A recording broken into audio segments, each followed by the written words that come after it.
So today, we are filming a talk show, and you are gonna be our host. Really? Oh, okay. Fantastic. Fantastic. Ooh, fun. Yes, All come right. with me.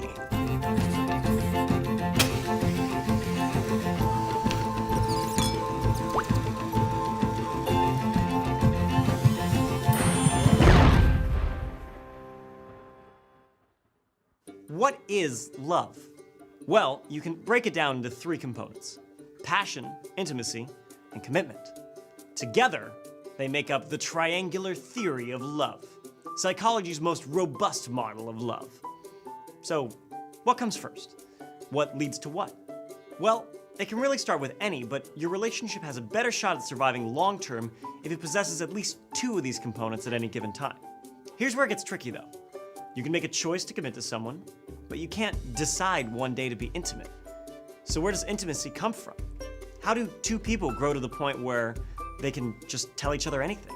Well, social scientists say the key to intimacy is expressing vulnerability and curiosity. To test this out, we did what we do best. We set up an experiment. First, we brought in a group of couples to act as our subjects and created a talk show. We made one partner the host and the other the guest. This slipped them into roles requiring one to be curious and the other to open up and be vulnerable. Each host had a stack of personal questions, but I didn't let them read them until the show was already underway.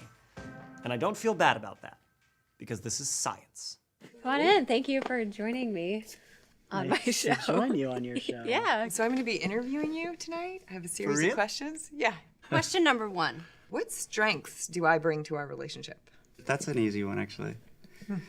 You bring a lot of compassion, a lot of awareness. Some things I probably shouldn't say in public. Describe the first moment you knew I was it for you. When you sent me a video of yourself because you didn't know how to use Skype. So you made a video of yourself and then emailed it to me. You know, I love the things that are just you. I like the fact that you sing me silly songs into my voicemail. And it was just your face and you saying hello. But I was smitten from that moment. She stalked me, I so did. it was a good I thing. stalked She him. stalked me. When we were hanging out down in the park, we had I don't know. A moment? I just knew. And from that day, we've been together, and it's been 531 days, so it's a good thing. It is. When was a time in our lives when you think our relationship needed more attention? I'm not sure. Well, you know, you followed me out here to LA, and I told you if you don't move with me, it's not gonna happen. I'm not gonna do the long distance thing, which I think was really selfish of me. How satisfied are you with the amount of time we spend together? Actually, that's a good question because we met later in life, so I feel that critical, acute sense of time with you. But the blessing is because I'm so conscious about the fact that the clock is always ticking. This is one day less. You know, now I really want to focus on not being so selfish and thinking about what you want. Yes, And our future, yeah. yeah. I guess when I was following you out here, I felt kind of one-sided. What's one way we could be a better couple? We could better learn how to get through the difficult parts. What are you most scared About our future. That you won't be able to keep up with me. Because I'm just always energy go, and you're like, oh yeah, no, I'm sleeping. I find that when we get into an argument, we both just repeat the same thing back at each other. And that trick of like saying, I hear what you're saying, let me make sure that I'm hearing it correctly. But that's so boring when you're in the heat of passion, so I don't know if I'll ever get there. What if you guys fall out of love with me? And I don't want that to happen. So I'm scared. You know, one of the things I'm realizing right now as you're talking is one of the big parts about relationships is fear management.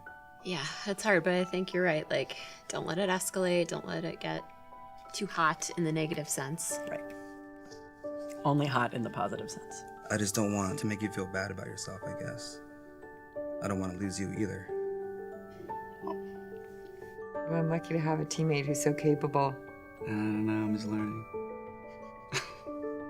Now, we observed varying levels of fear and anxiety in subjects during moments of vulnerability, which makes a lot of sense. There's a real possibility of getting rejected or hurt. But in none of our subjects did this actually happen.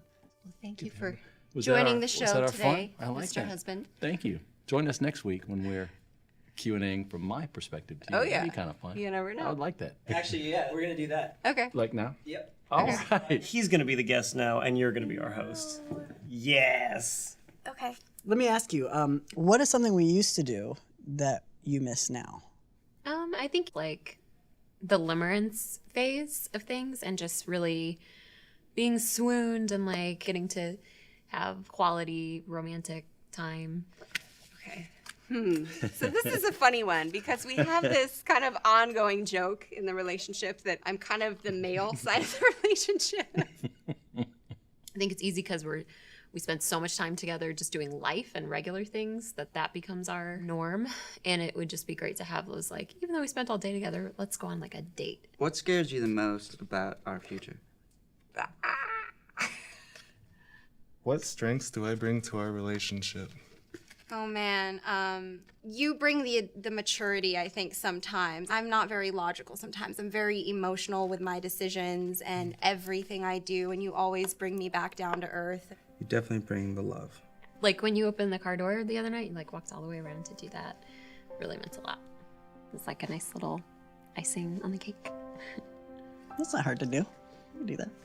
Absolutely, without question, what scares me is losing you. I cannot imagine my life without you, which is crazy because I specifically didn't think I was a romantic person. He shows me tons of love and affection and sensitivity. She If has the anything, I need to be.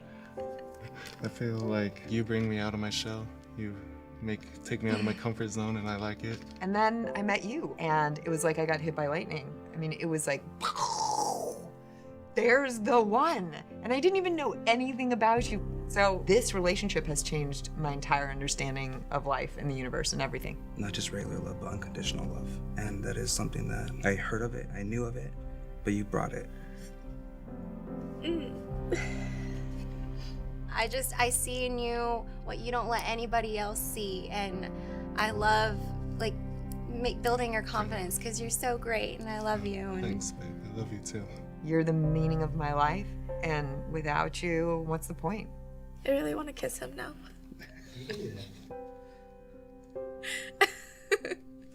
Kiss. Now, one of the most important things to know about love is it never stays in the same place. Intimacy and passion rise and fall with the stresses of life. So, if you feel a drop now and then, don't freak out. Doesn't mean a relationship's broken. It's just the nature of how love works. So, do what you saw here and put some energy into learning more about someone, even if you think you know it all. And have the guts to be vulnerable. You can't get anywhere if you don't take risks. I'm Julian, and this has been The Science of Love.